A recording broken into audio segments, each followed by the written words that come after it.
ნახატი, რომელსაც ახლა ხედავთ, ეკუთვნის პოლონელ მხატვარს იან მატეიკოს, რომელზეც გამოსახულია დადარდიანებული სამეფო კარის მასხარა სტანჩიკი. ცნობების მიხედვით სტანჩიკი მსახურობდა სამი მონარქის კარზე: ალექსანდრე იაგოლონის, ზიგმუნდ პირველის და ზიგმუნდ მეორის.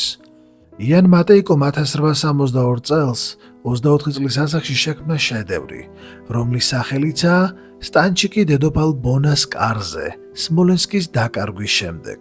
ტილო მხატვრის ერთგვარ ავტოპორტრეტს წარმოადგენს. სტანჩიკის სახეში მან საკუთარი დადარდიანებული ვერსია წარმოადგინა.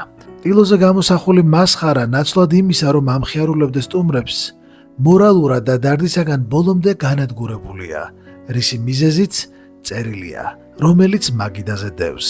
წერილში ჩანს სიტყვა სმოლენსკი და 1514 წელი, რაც გვახსენებს რუსეთის მიერ სმოლენსკის აღებას და პოლონელებისა და ლიეტუელების მარცხს. ნახატის მარცხნივ ჩანს უდარდელი ელიტა, რომელიც ცეკვა თამაშით ირთობს თავს და სიტუაციის ტრაგიკულობას მხოლოდ ერთი მასხარა სტანჩიკი აღიქვამს. ტილოს მარცხნივ ფანჯარა, საიდანაც ჩანს ვაველი საკათედრო ტაძარი და ცაზე კომეტა, სიმბოლო მოახლოებული კატასტროფისა. შედევრზე მატეიკომ საკუთარი თავი გამოსახა, როგორც მგზნებარე პატრიოტი.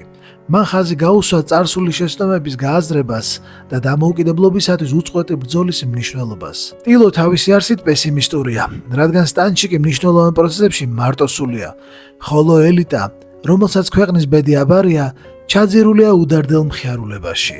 მატეიკო გვიჩვენებს, რომ ნამდვილი მასხარები სწორედ ის ადამიანები არიან, რომლებიც განათებულ ოთახში ერთობიან. ყველაზე ბრძნელი პიროვნება კი ჯამბაზის ტანსაცმელშია გამოწყობილი. თქვენ რას ფიქრობთ?